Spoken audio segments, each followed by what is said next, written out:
sepse ndikon drejt për drejt.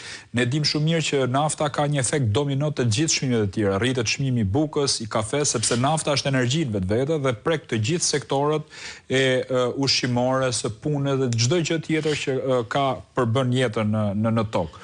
E parë këtë këndvështrim unë gjykoj që qeveria shqiptare nuk po bën asgjë tjetër vetëm se po ndjek zhvillimet e luftës. Pra po i ndjek me dylbi, ndërkohë që nuk merr asnjë mas.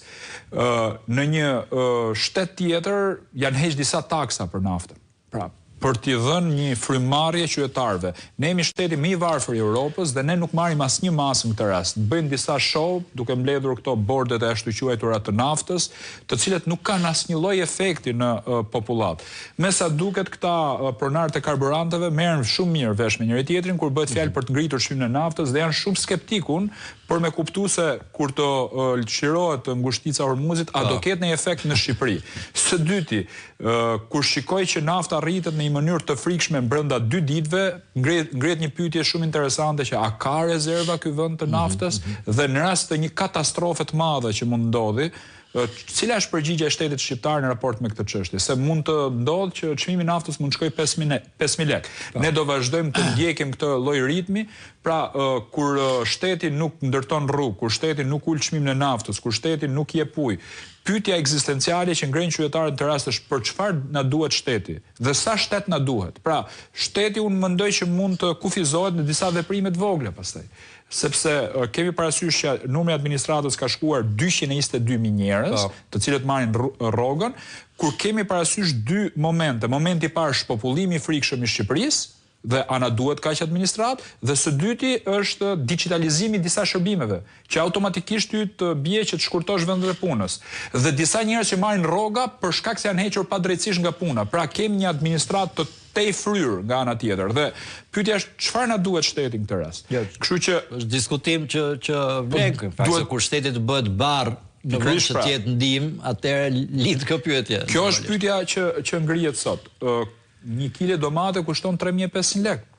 Unë kam qenë në tregun e fruta perimeve dhe jam skandalizuar nga çmimet, për hir të vërtetë. Unë e di që këtu në Shqipëri kanë politikanë që nuk njohin kartmonedhat, jam i qartë. Problemi është që ne që jetojmë me qera dhe njerëz tjerë që blejnë çdo ditë në shportën e tyre ushqime në një vend si Shqipëria, që është një vend bujësor apo jo. Ne kemi toka prekullueshme, toka pjellore, nuk jemi në mal, kemi dhe male dhe fushë. Atëherë si ka mundësi? Që janë këto çmime? Si ka mundësi që nafta që jepet fermerëve nga ana tjetër nuk ju bëhet asnjë lëshim. Pra, unë mendoj që është një efekt zinxhir, një efekt domino dhe roli i shtetit në të rast për mendimin tim është totalisht jashtë loje dhe nuk ka marrë përsipër asgjë. Çfarë do thotë kjo që se debati kryesor u bë dhe në këtë, pra qeveria duhet vendosi çmimet në treg apo siç kanë bërë qeveritë të tjera të vendeve perëndimore kanë hequr dorë nga paratë e tyre, pra ka ulur taksën që mbledh qeveria për të ndikuar në këtë mënyrë tek ulja e çmimit. Qeveria jo nuk pranon të veprojë në këtë, as të uli taks, as të uli TVSH-n e shportës. Pse kjo? Duhen para, ndërkohë që po merr më shumë para nga automatikisht nga rritja e çmimeve merr më shumë para. Pse është kjo? Për një buxhet që as jemi të qartë shumë mirë se ku shkon dhe si na kthehet mbrapsht. Sigurisht që buxheti që merr qeveria nuk na kthehet mbrapsht, sepse ju keni parë besoj rrugët që janë cop dhe një vend pa infrastrukturë.